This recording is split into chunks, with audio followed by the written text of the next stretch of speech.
Doctor Zahid হোসেনকে আমি দীর্ঘ কাল ধরে চিনি এবং এই দীর্ঘকালে আচরণ সংগ্রাম, বিশেষ করে বিগত শাসন আমলে তার সংগ্রাম সাধনার দ্বারা তিনি আজকে এই গৌরব অর্জন করেছেন।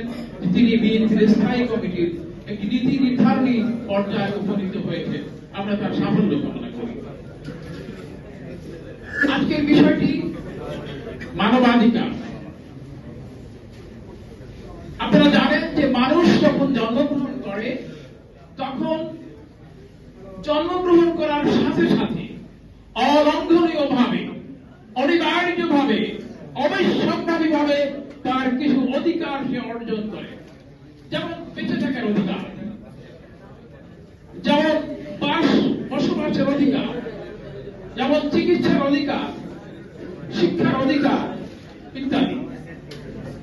তো বাংলাদেশে প্রথম যে অধিকারটি মানুষ হিসাবে আমরা মৌলিক মনে করি সেটি হচ্ছে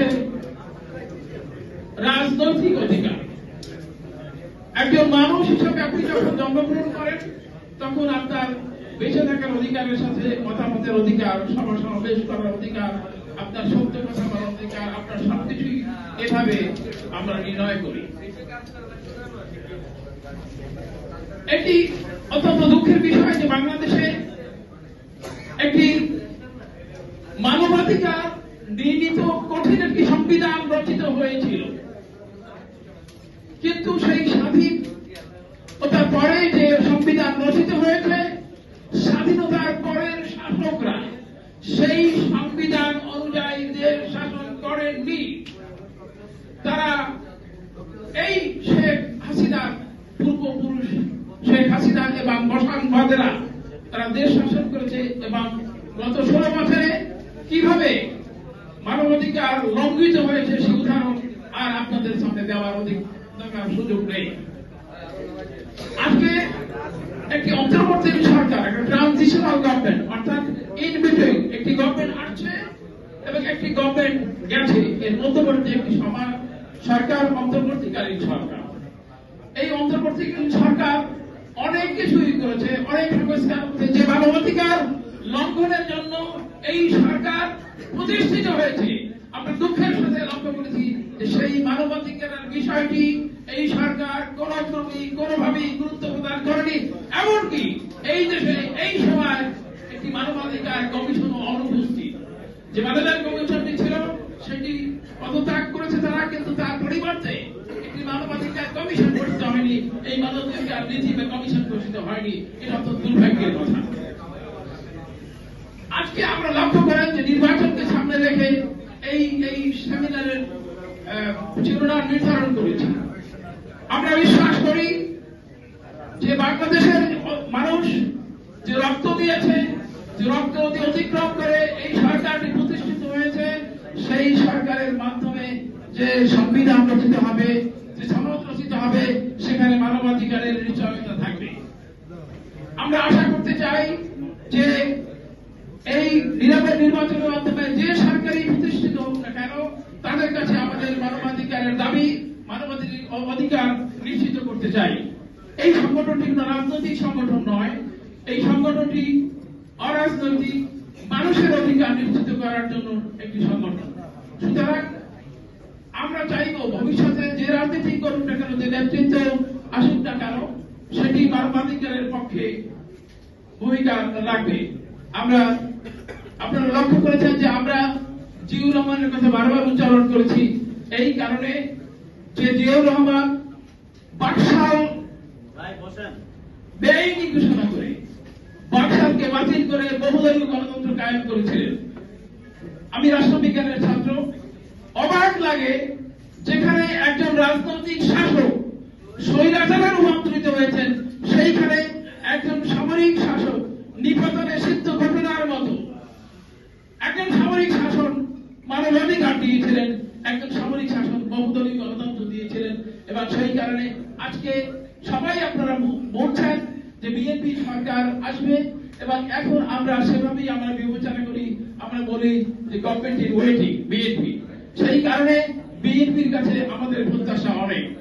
যে মানবাধিকার সংরক্ষণের জন্য, মানবাধিকার প্রতিষ্ঠার জন্য, মানবাধিকারকে একটি সার্বজনীন রূপ দেওয়ার জন্য বিএনপি অতীতের মতো জিয়াউর রহমানের আদর্শ অনুযায়ী কাজ করবে।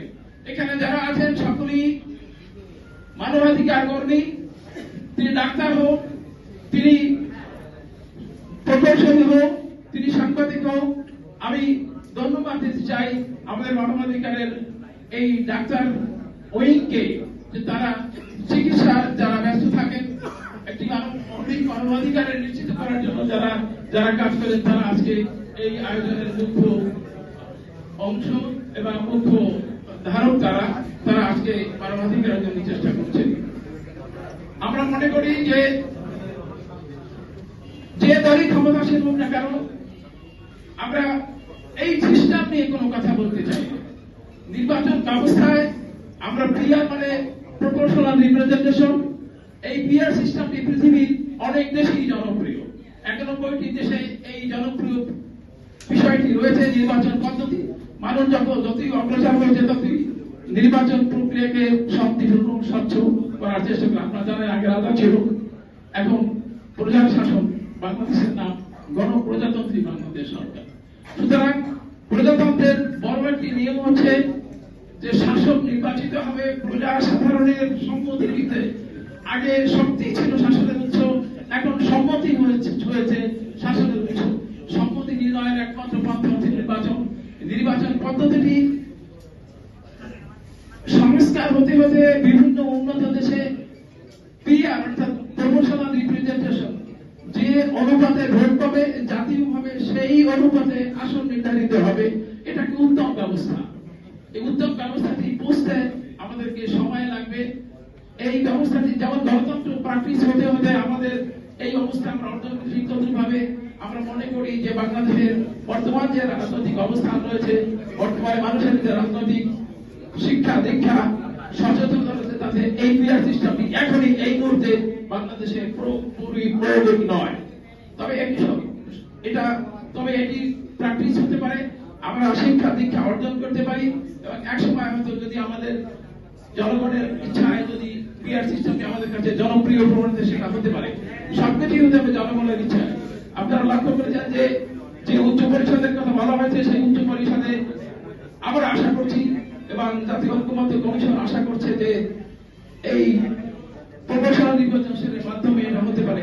এটা শুরু হোক, একটা প্র্যাকটিস শুরু হোক এবং সেই অনুশীলনের মাধ্যমে বাংলাদেশের বৃহত্তর মানুষের আশা আকাঙ্ক্ষার প্রতীক হিসাবে যদি নির্বাচনটি ওভাবে আঁকা, তাহলে আমাদের কিন্তু সবকিছু হতে হবে জনগণের ইচ্ছায়। এবং আমরা অবশ্যই আশাবাদ ব্যক্ত করি যে বিএনপি যে জনপ্রিয়তা ধারক এবং বাহক, বিএনপি বাংলাদেশের গণতন্ত্রকে নিশ্চিত করেছে এবং তারা ভবিষ্যতে নির্বাচিত হয়ে সার্বজনীনভাবে এবং অনিবার্যভাবে বাংলাদেশের মানবাধিকার নিশ্চিত করবে। আল্লাহ হাফেজ।